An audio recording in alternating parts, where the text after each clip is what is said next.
friend who has just walked in. Please give him the mic. Good morning. Good morning. Yeah, my name is Ekho, Governor Kajiado and former CS Interior. I can confirm from Madam Laboso that I got my wife from her place. And I think we'll say more later, but very pleased to be with you this morning. Thank you very much. Yeah. And my wife is actually around. Yeah. Wapi Mama County Kajiado. Excellent. Asanteni sana. Please give the mic to my brother Dano. The mic is on. Yeah. Give a mic right there. Thank you very much. My name is Ambassador Hussein Dado Kunea. I am the Chief Administrative Secretary in the Ministry of Devolution and ASAP. A former governor, Tana River County, a first-time governor. I am accompanied by one of our legal and policy advisors from the ministry, Wakili Austin Sekian, is here with us. As you are aware, Kenya has become a very litigant country. I think maybe next to only US. So everything we do, we must look at it legally. I'm here. I am happy to have met you in diaspora, and we will be able to talk to you later. Asanteni sana. Mungu wabariki. Tusalimiane kwa Wakenya. And break these cocoons of every Kenyan community living on their own. We have shaken hands, and today we are going to shake hands. I'm here to witness that. Thank you. Thank you very much. And then our own ambassador. Mjaboni, jina ni Robinson Jerugedhae, balozi wa Kenya katika nchi ya Amerika. Asanteni. And finally our boss at the COG, Governor Nanok. Shikamo. Hamjambo. Muriega. Yogasel. So my name is Josephat Nanok, the governor of Turkana, but also the current chairman of the Council of Governors. Thank you very much. Ladies and gentlemen, I have to stop there, and I want to say that myself, I am the governor of Marsabit County, the chief whip for the Council of Governors. Very honored to have been given this opportunity by my colleagues. Member of Parliament for Moyale, 10th Parliament. And then from 2013 to 2017, chairman for National Hospital Insurance Fund, where we led a lot of transformation. And I was very happy to see that there is a stand here, out here, promoting NHIF. Thank you very much. I invite all of you to Marsabit. It's the largest county you have. You know it too well. Many opportunities. When people are saying there are so many opportunities on these counties and all the rest, please know that the areas which were marginalized before, courtesy of our Constitution 2010, now are free and people can invest. They are virgin. We have over 500 kilometers of beach in Marsabit. Karibuni. Asanteni sana.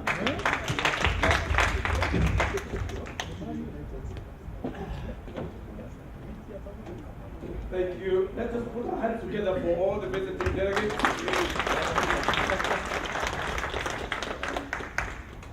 You know, I imagine at one time that the chief whip will also call me a governor. Just realized I was dreaming. But thank God that we, as a community, we have been able to have our own platform in a foreign land where we now can stand as a people and talk of one people, one community for one nation. Isn't God amazing? Yes. Amazing. Praise be to his name. My name is Alex Karundu. I'm the current chair of the Kenya Diaspora Advisory Council. And I have served with a few dedicated people in this community across this line. If I don't mind with spending a little bit more of your time, I will request all the board members of the KDAC, please stand up wherever you are. We're only a few of us.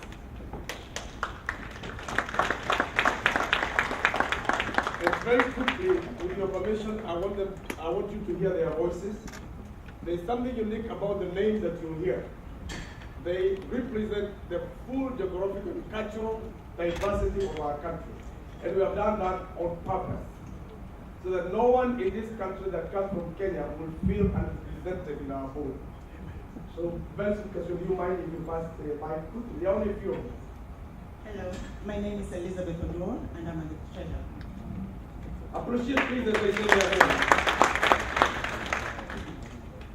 Good morning, everybody. Good morning. My name is Elizabeth Mutua, one of the board members. Good morning, my name is Mombi Baskin, and I'm a board member. Hi, my name is Cynthia Kafuhi, I'm the secretary. Charles Tall Okechabungu, board member. And it's very tall. Everybody call me Tall. I am missing a few. I'm sure there will be Captain. I saw him here. Captain, Stanley Captain is also a brother to George Captain. Captain, most of you know him. In the early days of multi-party democracy, was a member of parliament for Kwanza. Is Captain there? He's the most outspoken. He's taking a nap. Oh, he's taking a nap. He have had a long night for working for us across the city. So let me quickly then dive into what I would say as opening remarks, although we have already started. But I also want to recognize the presence of different leaders of our city in different forums. I keenly notice the presence of pastors. If you don't again mind me to mention them, because if you can imagine what happened to the city or to Kenyans when they come to foreign land, we all seems to aggregate or unite along a religion or faith. So they were the first leaders of the community even before we could form ourselves as organizations. So allow me then to, if there is any pastor from the region, from the city, let us appreciate Pastor Kofi and give him a mic. Bwana asifiwe. Amen. Reverend Kofi Awamu Iruri, and I'm so happy to be in the midst. Thank you. God bless you.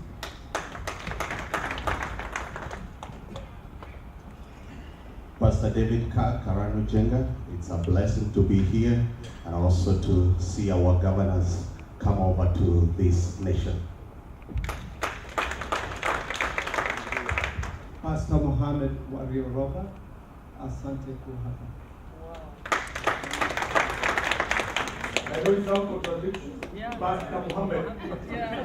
Trust me, it is right. He's a Pastor Mohammed. Charles Musewe, and I live here. Thank you.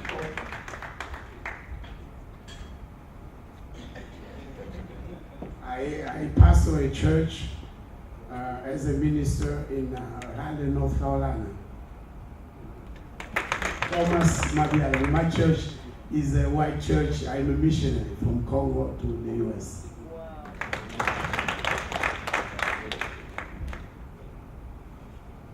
All right. I don't see more pastors, but I'm told that Professor Waigwa, the only Mkorino in the U.S.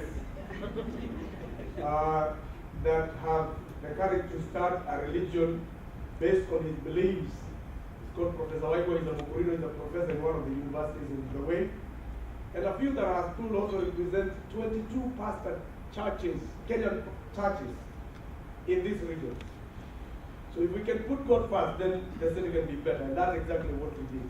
So Your Excellency, the chair of the COG, Your Excellency, the ambassador, all the governors and protocols observed. Indeed, it's an honor and privilege to welcome you to this city, the city of Dallas, where we are. It's the larger part of the Dallas metroplex, which if you look from east to west, cuts across almost 100 miles. Dallas is one of the largest metroplex in the U.S. and perhaps one of the biggest and largest cities in the world. And I say in my opening remarks, if you look at the page, that this city has a significant bearing in how we see Kenya. Texas, precisely, is almost the same size in landmass as Kenya, slightly bigger. The population is almost the same, very close.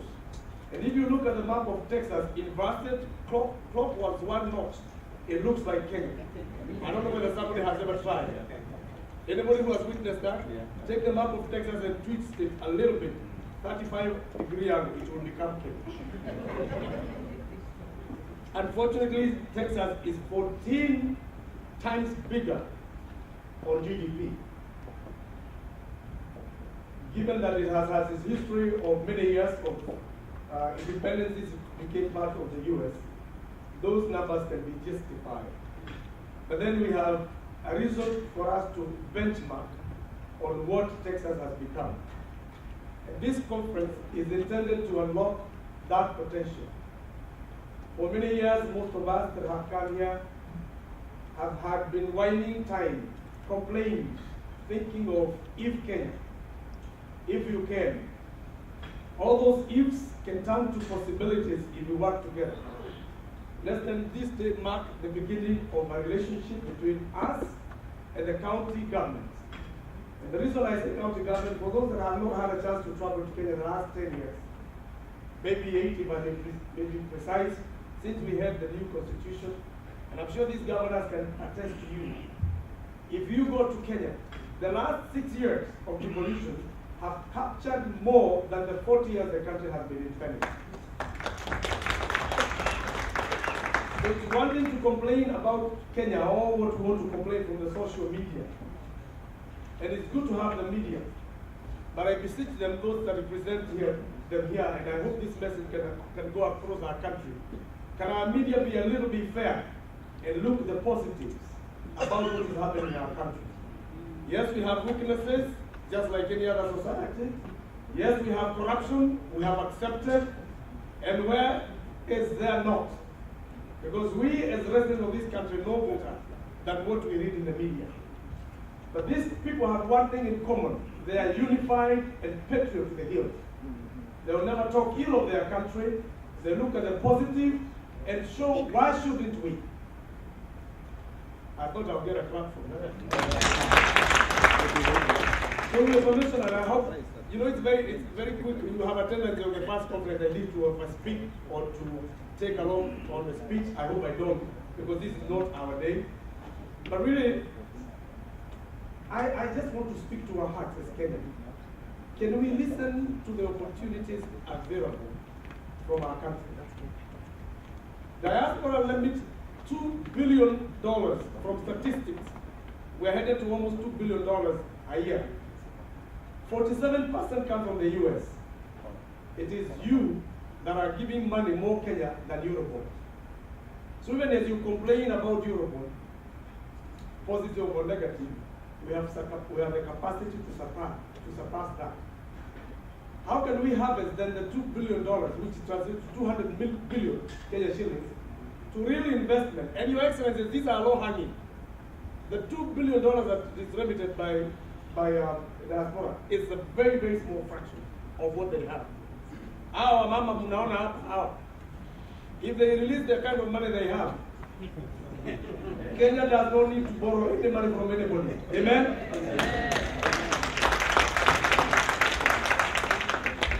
That is the purpose of this conversation. And I call it conversation because it's going to be both ways. We want to hear genuine investment opportunities, and we want to tell you what we have, and we want you to guide us. For so long, we have had to lose our money as we buy products and properties in Kenya due to poor due diligence. We want to blame others, but blame yourselves first. There's no reason why you should rush to buy something in Kajiado. And Your Excellency, I know we met in your office, and the opportunities in Kajiado are infinite, just like any other county. And I say so because I know a few people from Dallas that invested in Kajiado about 100 million, and they lost it. Islamic in town. Please don't ask those questions. We can deal with them behind.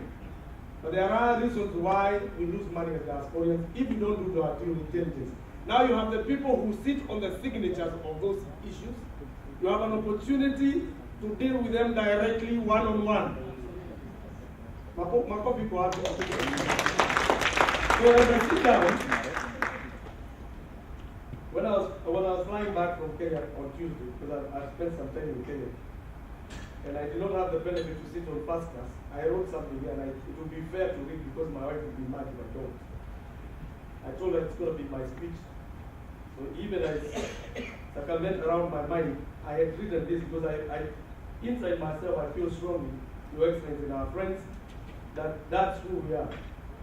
We must now start doing away with uncertainties and doubts and delays that we've had over the 50 years, and so that we are capable of decisive actions that will transform our communities and our country. We must drive not from our weakness, but from our strength. Time has now come for all Kenyans across the ethnicity, I'm still thinking in Kikuyu, across from all the ethnicity, race, creed, or political divide, to understand and respect one another in terms of views and aspirations. God never intended us to look the same, to speak the same language, or to eat from the same food or the same kind of staple food, but at least He has allowed us and He has purposed us as Kenyans to look at the same menu. And the menu has meat. There is veggies. Now we can eat all of us without some of us kumeza mate. We can eat from the same menu bila kumeza mate. It was God and still is His desire and purpose for all of us to share and enjoy and protect the diversity and heritage that makes us one nation, one people, for one king. Let us use our previous mistakes and unfortunate past as an experience that will forge a common approach to unlock our potential and interpret the opportunities of our future and guide us to living a better country and a better community for our children. Let us make today a Dallas declaration, the mantra of Kenyans as a prototype diaspora. We must be united with our country. And together, as you can witness from all these governors, they have purpose, deliberately purpose to come and put that stamp that we are unified. We are unified towards one approach. We have talked about unity and equal opportunity for our people for a long time. The new constitution come in hope through devolution and county governments, but we must urge our governors present on behalf of the rest that power sometimes can be sweet. Please do not be tempted to assume it and enjoy it so that we can avoid the mistakes of the past. The power that has been given to you through the Constitution, and you have shown the responsibility over it, must be responsive to the needs of our people, accessibility, and for anything fair distribution of all our communities. We hear of few issues about corruption. We know it bleeds in our country, some areas, but we're also excited because among as you we have seen in the media, you are champions of fighting against it. And we're also excited about what the leadership of our country is doing towards it. In this age and era, let now all the counties approach and apply the knowledge of ICT that is very present from our profession in diaspora, not only to distribute and innovate our processes, but also to fight back the scourge of corruption. ICT is a solution. And again, from our experiences here abroad, especially some of us that have stayed over 2 decades, diaspora is willing to be partners of innovative service deliveries across the departments in your counties. We seek not to tell you what to do, but to partner with your permission where we can be able to help. Our forefathers started the work of liberating our country, and indeed they did it. We were liberated from the imperialism. Those that we have seen as they get older in our political platform have fought for liberation of our freedoms, and without mentioning their names. Now it's our duty in this generation to grow our economy. It is now up to us. You and I have an opportunity to change the landscape of Kenya. Time to whine is over. Time to keep on saying we are marginalized is over. It is now us to look at the opportunity and we tell our children what a big country that we have. Each one of us has a role to do in our Kenyan community, regardless where you live. We can make many mistakes, but let's not inaction be one of them. The era of handshake is here with us, and our handshake means nothing if we do not join together to make it one. Ladies and gentlemen, Your Excellencies, let us start the conversation. Let's go to work. One Kenya, one people. May God bless us all.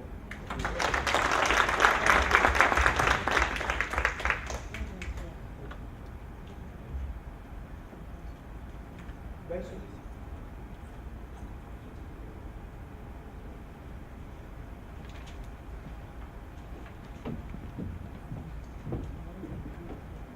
Thank you, Alex. So, I'm not sure, Mr. Chairman, I'm not sure we change the order of things of business, but the first panel includes diaspora that are sitting out there waiting for this to go on, but we join on with Jean and this one there.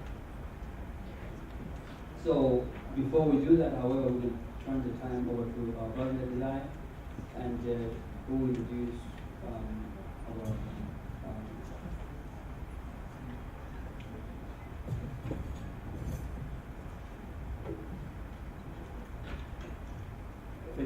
Thank you, Benson. As always, you exceed our expectation. You can ask and remember you are still the MC. I just want to say about 4 things. And let me start with the governors as the chief executives of the various counties. That for me personally, I'm glad that you are here. You have come to benchmark with the best. I'm sure by the time you go back, you have looked at all the things and which you can go and implement in your country. Because really, the main engine that will drive Kenya's economy are the countries. If countries succeed, the country will also succeed. So now that you are here, most of the countries are represented, I want to give you this message. 1, please, when you go back, please name more of the streets you have. Name the roads that you have. Really,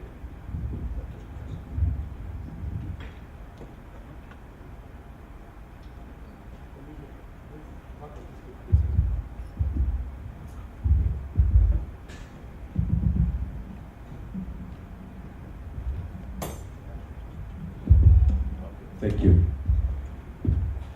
It's really embarrassing at this age and time that if you want to invite somebody to your house, you have to give them prescription like, take number 22, stop there, you see a kiosk on the right, follow that road, you come to a tree. My house is the 3rd one on the left with a black gate. Surely, governors, don't you think it's time that we move away from there? It's really most ridiculous at this time. And we have so many heroes and heroines. You can name all the roads. And then from there, number the houses. If you do that, I'm telling you, even Kenya Post Office can be able to deliver mail to the houses, like it happens here. So why can it not happen in Kenya?